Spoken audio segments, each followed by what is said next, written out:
tanya-tanya ya. Kami sih percaya di Trimegah, jika terjadi memang dalam jangka pendek market akan mengalami knee jerk reaction ya, mungkin Hmm, cenderung negatif dari pemerintahan tersebut. Akan tetapi bottom line-nya sih kami percaya bahwa the Fed itu tidak akan agresif dalam melakukan tapering, this time around pada saat ini. iya, Nah, iya. kalau kita amati ya sampai sekarang, the Fed sebetulnya memang belum memberikan timeline yang pasti, hiking-nya Iya. akan mulai dilakukan kapan. Dari FOMC meeting kemarin sih, kita hanya melihat bahwa The Fed meningkatkan proyeksi inflasinya seperti dan juga GDP-nya ya, serta juga ada rilis dot plot-nya yang kita semua amati. Memang menunjukkan anggota FOMC mulai memproyeksikan 2 kali ya pada akhir tahun 2023 untuk kenaikan suku bunga. Tapi kita juga kan Powell juga mengatakan bahwa dot plot tersebut dibuat berdasarkan proyeksi atau outlook yang masih bisa bergerak. Kuncinya Mhm. adalah masih bisa bergerak. Sedangkan The Fed masih akan fokus terhadap real data dalam menentukan kebijakan moneternya. Kalau dari hal ini sih kami melihat tapering yang agresif masih belum akan dilakukan karena Mmm, pasti berdasarkan data, nunggu rilis data ekonomi yang lebih lanjut. Apabila kajian job market yang US yang sekarang belum benar-benar pulih secara merata itu menjadi improvement, karena kami melihat full unemployment-nya dengan pace penyerapan tenaga kerja saat ini sih masih diperkirakan butuh 12 sampai 16 bulan lagi ya, Erwin. iya. Jadi inflasinya juga transitory. Kita harus ingat memang inflasi memang merupakan salah satu objektif The Fed dalam mengontrol inflasi di Amerika.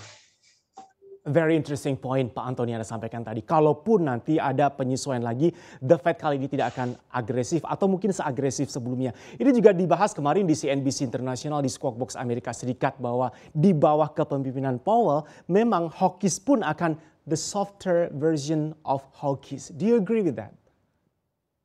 Iya betul. Kita sih melihat ya jika The Fed melihat Powell dan kawan-kawan melihat inflasi sudah menjadi target dan kondisi lapangan kerjanya memang sudah pulih, sehingga kenaikan suku bunga bisa dilakukan. Mungkin dia juga memang nanti ada resiko sih untuk pasar obligasi dan pasar saham ya, terutama dari sisi penguatan mata uang Amerika, impact-nya ke situ. Adalah koreksi jangka pendek, tapi kami melihat hal itu akan berlangsung sementara sebenarnya, karena kita harus realize bahwa where we're coming from, nanti saya jelaskan lebih lanjut ya, Hmm, kata where we're coming from ini. hmm, hmm. Dengan melakukan hiking lebih awal sebenarnya Powell dan kawan-kawan itu maksudnya untuk mereka mau berhati-hati Ya, dan mereka trying to be ahead of the curve untuk mengontrol hmm, inflasi dan mencegah adanya overheating di ekonomi yang kita semua tidak mau ya. Kalau ada overheating dan inflasi yang kemana-mana, itu dampaknya akan buruk untuk ya. ekonomi Amerika dan juga untuk seluruh dunia.